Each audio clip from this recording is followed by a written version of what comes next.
You've got EPA with their designation of CO2 as a hazardous health issue, and they're going to call cap and trade. You know, cap and trade is not going to work with CO2. What's the thoughts of people? That'll be the leader in stop cap and trade. Cap and trade won't do anything with what EPA is doing. I know. And I worked for EPA at one time. If we're talking about CO2 here, which we're getting into a controversial thing, and Gene wants to jump in. I'll just add to that, I've dealt with the EPA an awfully lot in my small business. When they show up at your door and tell you they're trying to help, one should be just a touch skeptical.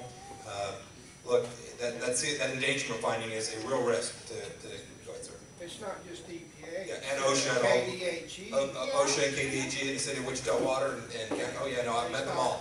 No, it's without any regulations. It's very real, and this kind of gets to the previous question too. You know, we talked about renewable energy, and we immediately became focused on wind.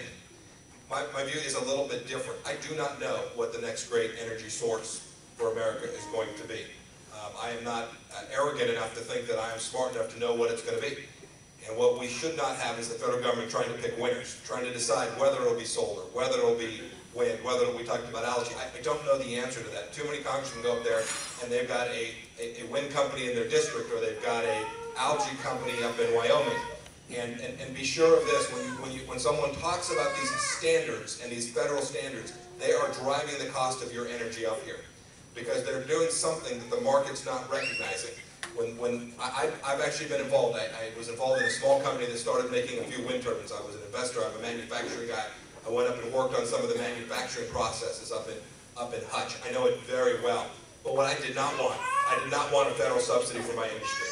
I wanted a chance to get the government out of my way so that we could go figure out how to competitively build a great manufacturing company in south central Kansas. That's what we need to do. So when somebody says, we've built an infrastructure for wind, what they really meant is we built it with our taxpayer dollars. And so if there was $1 billion to do that, there's $1 billion less that's in the pocket of people in this room. There's $1 billion less for entrepreneurs and risk takers and small farmers all across south central Kansas to do the things that they think make sense. And so that is a very different view of the way we do alternative energy. I am all about it. I'm in the oil and gas sector today. I know that industry very, very well. But we have to have American energy. And we've got to do it well, we've got to do it right. And I am convinced that some ingenious Kansas will figure out a really good solution, whether that's battery storage for wind or a solar store that can actually deliver at 4 or 5 cents a kilowatt, which is what we pay here in most parts of Kansas for energy. Some places it's 9 or 10, depends what natural gas is doing. But what we should not have is the federal government trying to pick a winner. There were billions of dollars spent on solar energy in the 70s and 80s. And where did we get? We got to where solar energy today still can't compete. So if you build a solar home, you still need a federal handout to make that work. We'd have been much better leaving it in the pockets of ordinary folks so that they could have lived the lives they wanted to, and someone would have built that business already.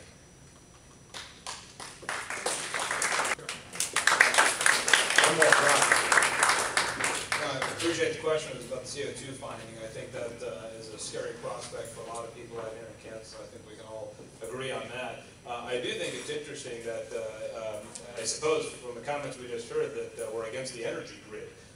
You know, there needs to be some coordination to move energy. And the interesting thing is Senator Sam Brownback, who last time I checked was a good Republican, is very supportive of something at the federal level which actually does not pick a winner or loser within the alternative energy industry. It actually just requires that there be a certain percentage of energy, you pick your source, in the communities, among your companies, with the free market working. There is a way to make sure the free market works for all. That transmission infrastructure is creating Kansas jobs, and it has a major investment of the private sector. It is not a federal government investment. It is private sector companies putting money into Kansas to create transmission infrastructure along many sectors: wind, energy, solar, biomass, what have you. And so I think actually Mike had it exactly right when he said that we don't know what the next technology will bring, but we have to create the conditions to allow those companies to succeed and to innovate and to be dynamic to make sure that we've got good Kansas jobs and energy independence, which we all know is our cumulative goal. So thank you.